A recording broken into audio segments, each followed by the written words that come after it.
ఈ పూత సంస్కృత భాషలో దిట్ట.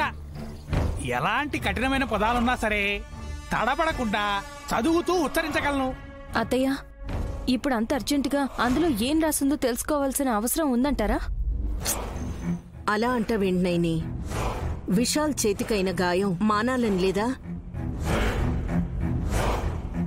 ఇప్పటికే ఎంత ఇబ్బంది పడుతున్నాడో చూస్తున్నాం కదా. వదినా, అవును బ్రో, చిన్నపిల్లల్ని కూడా ఎత్తుకోలేకపోతున్నారు. చెయ్యి బాగా నొప్పిగా ఉన్నట్టుంది.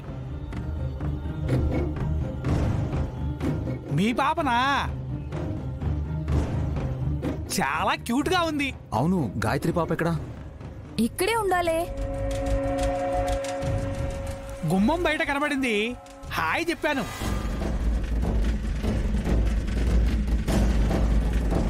తనను చూస్తుంటేనే ఎంత హాయిగా ఉందో. ఇక్కడున్న పిల్ల అప్పుడే అక్కడికి వెళ్ళిందా? మళ్ళీ రావడానికి వెళ్ళి ఉంటుంది లేవే. రాకుండా ఎక్కడికి పోతుందండి? వస్తుంది మా అమ్మగా.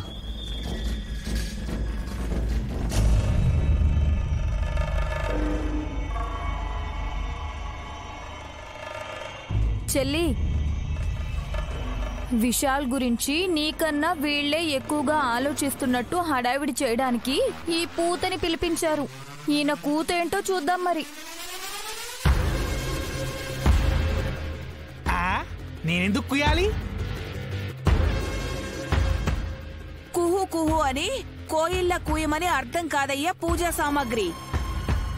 ఈ పెట్టిలో రాసిపెట్టున్న సంస్కృతాన్ని చదివి పెట్టమని. అలా అన్నారు, బాగుంది. ఇందులో ఉన్నాయా పేపర్లు? చకచకా చదివే. లేవండి. అయ్యో, పూత పడిపోయింది. లేవండి. లేపు. లేవండి.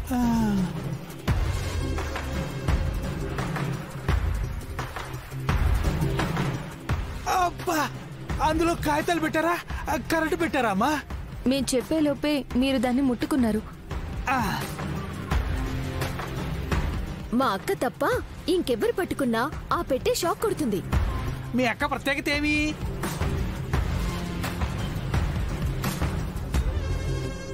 చెప్తూ పోతే తమరి పూత కోతకొచ్చినట్టు అవుతుంది. పర్లేదా? ఎందుకులేమ్మా, ఆ పెట్టె తెరవండి, నేను చదివిపోతాను. నైని తెరు.